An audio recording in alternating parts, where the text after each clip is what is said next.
A couple of days ago, I wrote a pretty angry rant about the state of US soccer in the wake of our humiliating elimination from contention for a spot in the 2018 World Cup. In it, I called for the resignation of head coach Bruce Arena and USSF President Sunil Gulati, as just retribution for their role in our worst moment as a soccer nation to date.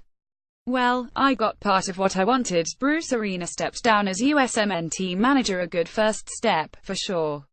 Then, I was even more pleased to see that Gulati was scheduled to take a conference call with the media around lunchtime.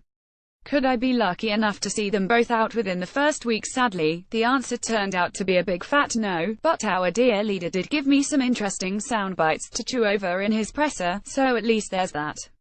Without further ado, the words of our intrepid Presidente and my reactions. The end of the qualifying campaign was a disappointment to all of us. It's a shock to the system. Good old Sonny opened with this one, and while it may have been functionally necessary on the occasion of his first public appearance since Tuesday's debacle, it rings extremely hollow. He's attempted to put himself on the same level of the average fan, except that the average fan could do absolutely nothing to avoid the travesty that was our qualification campaign. He, however, had the power to do so and should have done quite a bit differently. So, trying to put us all on the same sad and disappointed team here is just Gulati playing the victim instead of getting straight to the meaningful stuff. How we're going to change moving forward. We're going to look into everything we do on the men's side and women's side. This one's really strange for me. Our women's team seems to do quite well for themselves. I don't understand why he's bringing them into this. Oh, wait, yes I do, because it's another way for him to act as though there is some great malevolent force in US soccer preventing us from winning that must be discovered somewhere. Who knows, it could be hiding in the USWNT locker room. We better turn over everything just to make sure we're thorough. There's nothing wrong with the women's game in terms of national team talent that is anywhere near the degree of dysfunction that the men's situation has reached. You're a fool to even suggest otherwise, Sonny. Not the right day to say, "Where the hell run for another term?" Oh, of course, it isn't. Because if it was, only your immediate resignation would be an acceptable solution. This is a classic push off the issue until everyone forgets play, and I'm not prepared to have any of it right now. Can't judge him on this one point, not qualifying. Why not? Arena was judged on it, and he paid with his job.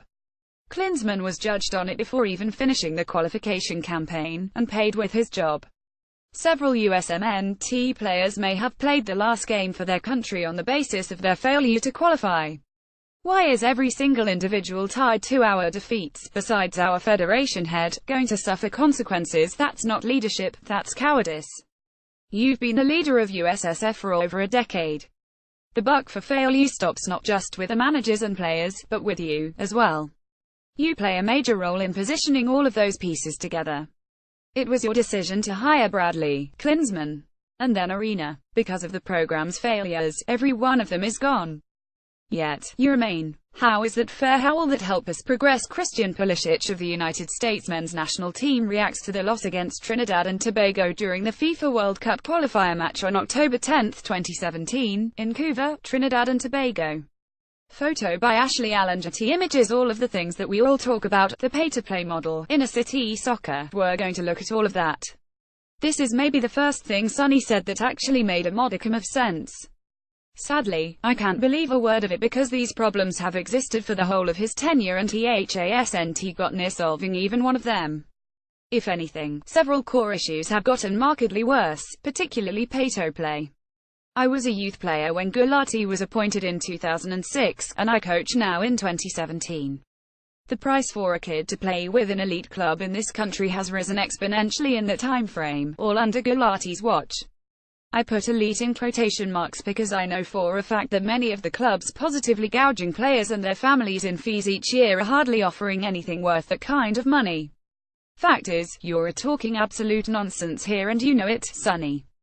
The difference now is that the fan base is actually large and angry enough to start holding you accountable for it.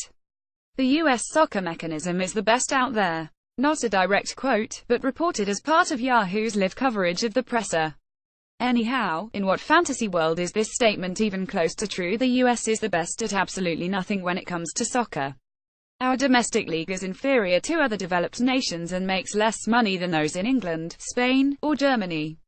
Our national team has been sliding down the FIFA rankings since our surprisingly decent 2014 World Cup performance in Brazil.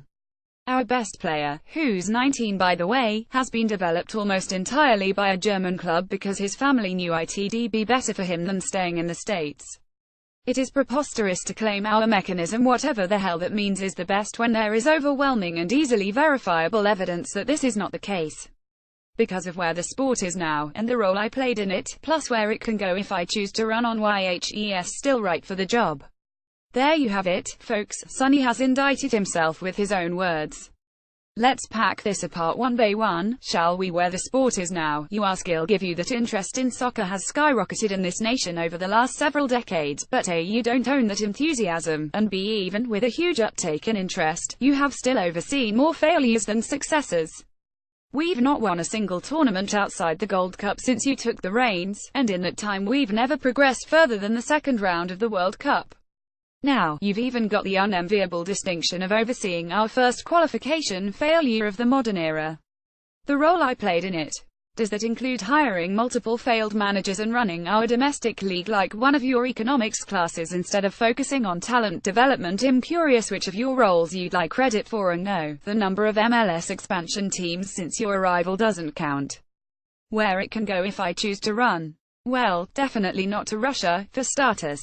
But in all seriousness, why should anyone believe that a magical upturn in fortunes is just around the corner for us if we stick with the same leadership that has gotten us to our lowest point? This is the quintessential just give me one more chance refrain after you've already used up all the goodwill an increasingly large and impatient soccer-inclined community is prepared to afford you. These are the words of a man with no specific plan of action who is merely biding his time until the next election.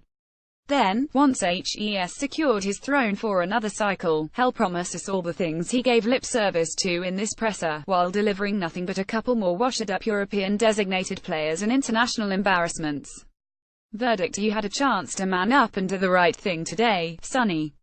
You could have called time on your career with the ussf and left it to a new generation to try to solve our considerable growing pains. But instead, like the practiced politician you are, you deflected and shirked the mantle of responsibility you were elected to assume.